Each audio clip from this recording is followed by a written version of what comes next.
Assalamualaikum warahmatullahi wabarakatuh. Bismillahi walhamdulillah wassalatu wassalamu ala rasulillah wa ala alihi wa sahbihi wa mawala. Qala rabbi shrahli sadri wa yassirli amri wahlul 'uqdatam min lisani yafqahu qawli, amma ba'du.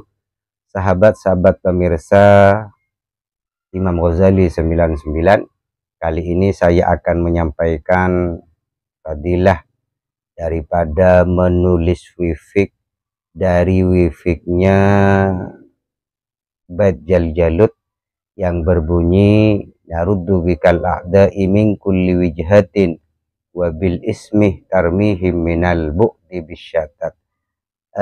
Bait ini oleh kalangan ulama ahli hikmah dikenal dengan sebutan Hizib Barqi, atau Hizib Barqi ini adalah dalam bahasa Indonesianya adalah hizib geledek, sehingga ketika mengamalkan amalan hizib barqi ini, ketika mengherdik seorang, maka orang tersebut takut sebagaimana mendengar suaranya geledek.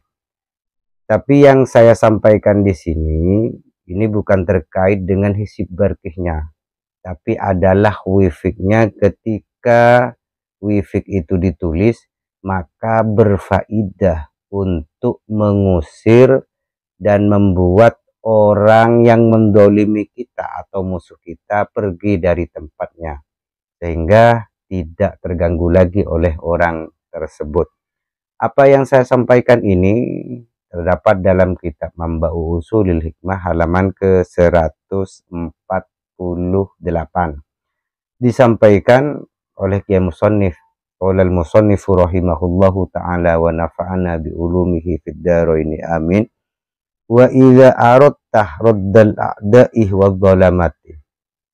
Kata Kiai Musannif, ketika engkau ingin mengusir, membuat pergi musuhmu atau orang yang mendolimimu dari tempatnya, an baladikah, dari desamu, dari tempatmu, maka yang kamu harus perbuat farsum al-wifqa al-ati, maka hendaklah tulis atau gambar wifik seperti yang berada di samping ini. Jadi sahabat-sahabat sekalian, hendaklah sahabat-sahabat sekalian itu menulis wifik di samping ini.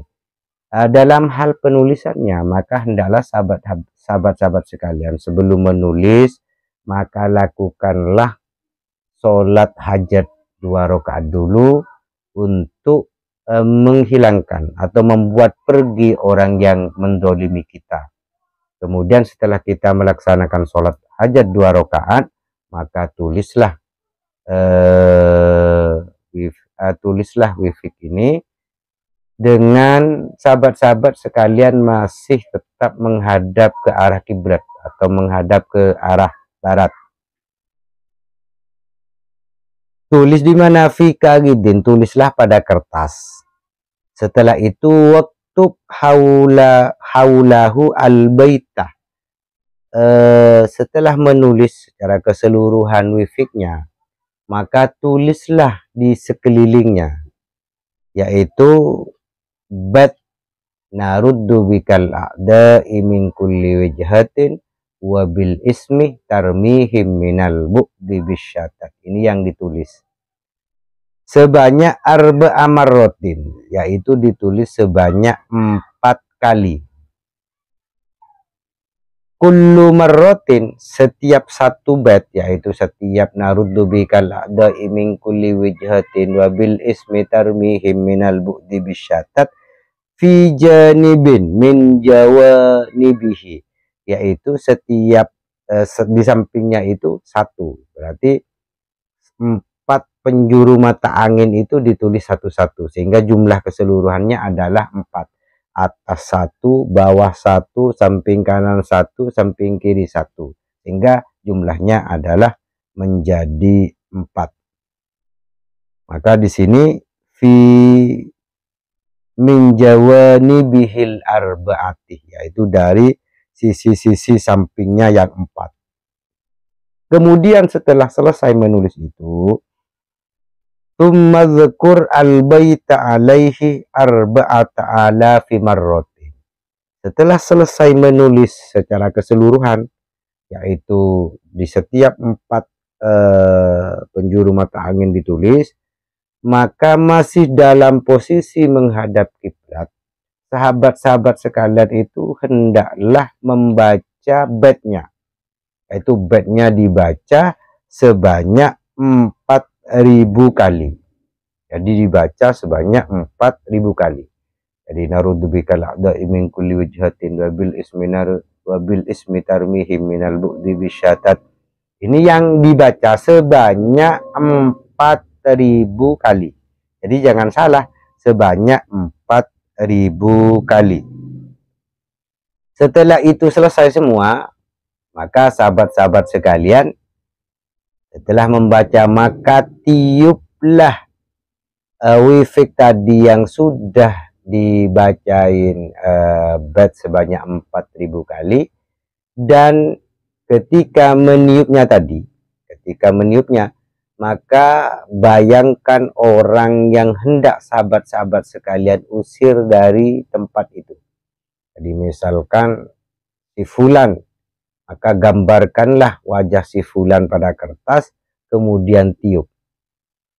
Ketika meniup itu seakan-akan sahabat-sahabat sekalian meniup orang tersebut. Setelah itu selesai dilakukan, maka yang hendak sahabat-sahabat lakukan adalah wa'allikhu fi a'la makanin fi darikah. Maka wifik tadi yang sudah ditulis, sudah dibacakan bait sebanyak 4.000 kali, kemudian ditiup.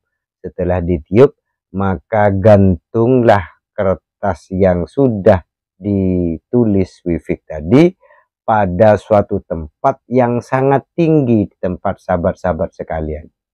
Kalau bisa carilah pohon yang agak tinggi sehingga mudah diterpa oleh angin, sehingga dengan bantuan angin tadi maka orang tersebut akan menjadi tidak kerasan di rumahnya, tidak kerasan di tempatnya, sehingga dia pindah mencari tempat lain dan tidak mengganggu sahabat-sahabat sekalian. Itulah sahabat-sahabat yang harus sahabat-sahabat lakukan. Ini adalah mudah tapi sulit jika sahabat-sahabat sekalian tidak mempunyai kemauan untuk melakukannya. Lakukanlah amalan ini ketika memang sahabat-sahabat sekalian didolimi, dimusuhi. Sahabat-sahabat sekalian sudah mengalah tapi tetap dimusuhi. Sahabat-sahabat sekalian sudah mengalah tapi tetap didolimi, diberi peringatan masih tetap.